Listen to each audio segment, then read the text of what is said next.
last year. Trevor Lawrence was limping a bit. What kind of challenges he present to you now that he's healthy? Yeah, you know, honestly, we were prepared for him last year to be more limited than he was. He was still scrambling.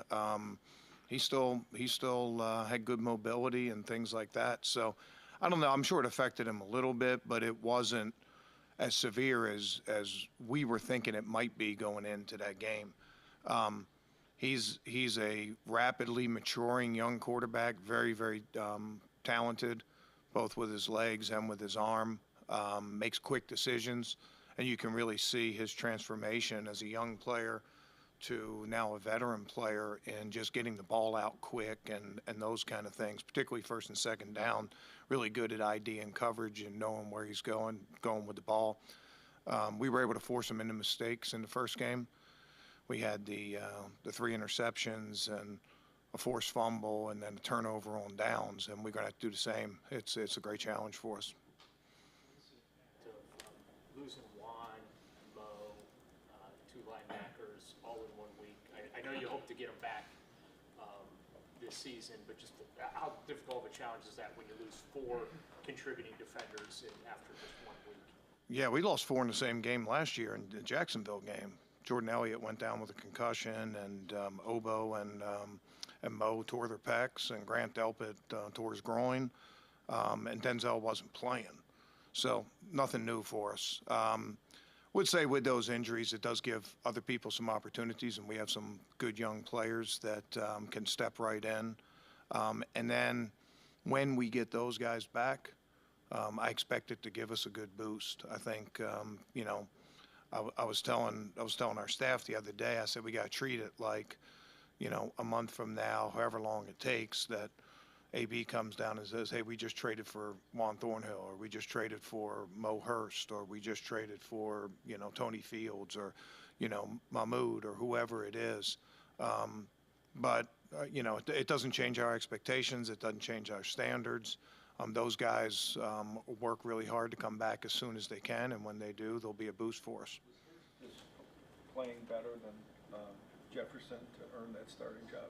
Yeah, I thought he had a really consistent camp, and we're happy with all those guys, Tony. You know that we roll those guys through a lot, and we blur the lines of who the, quote, starters are and things like that. It's really more about reps and things like that than who's out there in which group. But, you know, up until his injury in training camp, that hamstring, Mo had put a really good camp together and made a lot of plays for us, made a lot of plays last year. So, you know, however it works out, you know, our guys will be in there. We have veteran players, we have young players, and you guys know we rotate those defensive linemen through, so we really blur the lines of, quote, starters and backups. We call it Alpha and Bravo, right? You know, it's just like, you know, next wave hit the beach.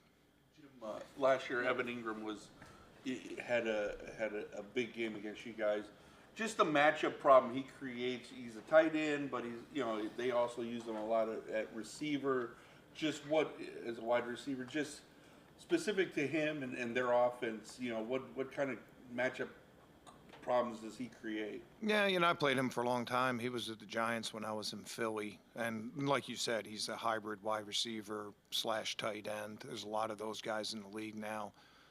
They use them all over the place and those things. And, you know, I was actually early in the game last year, I was happy with our coverage. And then, you know, we lost Grant, and, you know, Rodney had been down the week before, and Juan was out and things like that. We were trying to minimize our matchup, and we also had the lead in the game.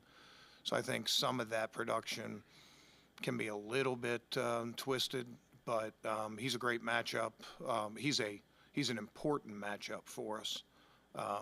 Just because, I mean, he was their #1 target last year, #1 receiver, and pretty close. I mean, he led the whole NFL in tight end targets last year. You know, so you got to know where he is all times. It affects your nickel, dime, all your sub packages, how you're going to treat him as a tight end or as a wide receiver. You know, we went through it last year. It's you know, the players understand his role and how they use him in the run game and in the passing game. About those home road splits, a lot last year, but this is the first road test. What's been your message to the guys? Yeah, I mean, I think it's just be us the best that we can be and worry about those kind of things and, you know, and probably, you know, also sort of atoning for some of our mistakes last week. You know, we played really, really good in spots last week, but we missed some opportunities to make some more plays. In both of their touchdown drives, we aligned off sides. One of them negated a 2nd and 14. The other one negated a 2nd and goal from the 7, when you got really good chances to win those drives. And it probably flew a little bit under the radar, but, you know, there were times, particularly in the first touchdown drive, that we had opportunities to intercept the ball, and we didn't get it done. And I'm not talking about Denzel's, because Denzel's are, you know, great plays, and, you know, he'll make some of those. But there's some other chances for us to get drives stopped and those kind of things. What I was proud about the team last week, middle of the second quarter, you know, after we had given up that second touchdown, our guys rallied on the sideline. Coaches did a really good job of making some adjustments to some of the stuff that they were trying to take advantage of. And, you know, we came out, I think at that point we gave up like 50 yards the rest of the game from the middle of the second quarter on. So, you know, there's a little bit of, you know, I don't say atone for last week, but that's left a bitter taste in our mouth.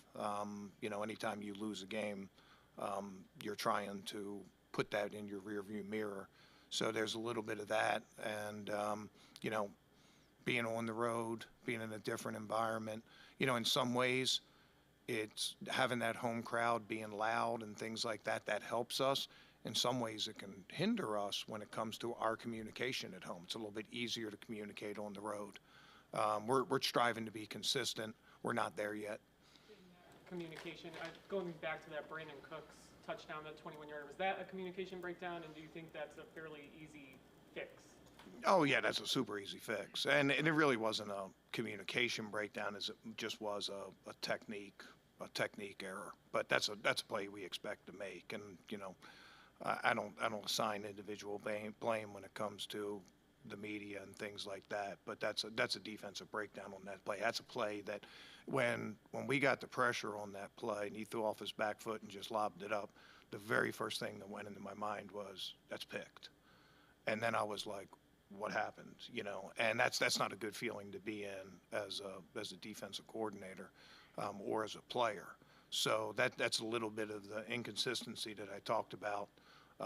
You know, and that's been on my mind since the beginning of training camp, you know, when it comes to everybody being out there and playing together and, you know, nobody cares. I mean, you don't grade on the curve. You know, that's not 5 points for a touchdown because a lot of guys miss training camp. Life in a big city. We have to perform better, and, you know, our offense was struggling, and if we make a turnover in one of those, I think we can change the momentum of the game and let them get some legs, and that's our job to do as a defense, you know. I mean, there were some tough situations. I think on the 4 field goals they kicked, don't quote me, but I think they got like 1 first down total on those drives. So our guys were responding well to that. We just need to respond better early in the game. We can give our offense a boost. We can give our crowd a boost, and you know, and respond when we need to. This week in terms of just the resolve to get this thing turned around. Yeah, I mean, it's a proud group, and I don't know if I'd say like get it turned around. I mean, it's one game, and I don't know if this stat still holds, but and I can't even remember how long. I remember addressing the team one time. Maybe I was in Detroit, maybe I was in Philly, maybe Tennessee. I can't really remember, but at one time, teams that started 1-0 had a less chance to make the playoffs than the teams that started 0-1, and I couldn't wrap my arms around like why that was. And the best I could come up with is the teams that were 0-1 had to confront their problems, right? They were embarrassed by the performance. It's a big game, you know, and you know, and you have to go out and it's an immediate self-check. You know, you get slapped and hey, we got to go. The urgency to get it right. And maybe there's a tendency if you start 1-0, maybe you dismiss or ignore some of those same problems just because of the result of the game. So I think it's been a little bit more of that. We have a really proud group on offense and defense, and they're anxious to, to put that week behind, come up with a win on the road. How do you balance keeping things simple and letting the guys play fast, also mixing up your looks and not giving the defense anything too consistently? I mean, it really just depends, like game-wise and, different things like that. That's a challenge every week, but we want to play fast, we want to play physical, and you want to, like, one of the things I try to do is eliminate as many if-then statements for each player as we can, right? Don't give them too many. Like, one, if this happens, then do this, but don't, well, if this happens and this happens and this happens, it's all part and parcel to, what we want to do. That being said, I don't think, particularly in that first 20 minutes of the game, we got really tired on that one drive. That they went down and scored. The first drive had a little bit of NFL football there, right? CeeDee Lamb, Denzel, perfect coverage. Both guys go up, they come down with the ball, man, NFL football right there. But there were some other times where execution could be an issue. The second drive, I really felt that we had lost our and not intensity. I'm trying to think of the best word, but we were tired. We weren't communicating super fast. We weren't playing super fast. I think it was an 11-play drive, and we got to do better in that situation. So it's always you guys know, like, we want to be known as a fast defense, and you can't slow players down with too much. But we have enough looks to be able to balance our stuff out and all those things. Last one. Defensive line is the engine to your defenses. But in your time here this year in one game, how are you satisfied with the production from your safeties? Safeties. Well, first of all, we do expect our D-line to be our engine and to drive us. I think it's like when I generally don't talk about individual players when it comes to production or different things. It's more just about the group as a whole. I was not dissatisfied with our safety group in that game. Like I said, there were a couple plays in there, and they might fly below the radar because it might look like a good play on film. But in our scheme, there were opportunities to jump routes or to, do some of those kind of things. It was disappointing to lose Juan because I thought he played really physical in that game, led us in tackles, and was doing a good job. And we got a lot of young players, or a mixture of vet players and young players. Yeah, it's about the group as a whole, but I was not dissatisfied with our safeties. Where'd you come up with that 0-1 number? That's pretty fast. Yeah, I don't, Jeff, I don't remember when that was. But I distinctly remember, like, telling the team that. Who knows? Maybe I made it up. I don't know. It sounded good. But again, just with human nature and things, maybe somebody fed it to me to try to. But I think the message there is, anytime you lose a game, there is immediate. There might be a little bit more urgency to confront your problems and not gloss over things and self-correct, and to be more determined to go out and correct that. And maybe sometimes when you win, sometimes you can lose that, and when I took over Detroit years ago, that was a team that was used to dealing with failure. They had trouble dealing with success, right? It was like they won a game, and and it went to our heads really quickly. And particularly the first couple of years, that was a difficult process to go through. Sometimes it's harder to deal with success in this league than it is to a failure. But I think if we do our job as players and as coaches, and you guys write the story of the 2024 Browns, and if this is a successful season for us, I hope that we can all look back and say, you know what, they lost that opener, but in the long run, that was a good thing for this team. And if that's the case, then then we can turn that toward something good. If we fail to correct our issues and confront our problems and confront our execution and those kind of things, then, then it won't have had the effect that we hope it. Okay? Thank you, guys.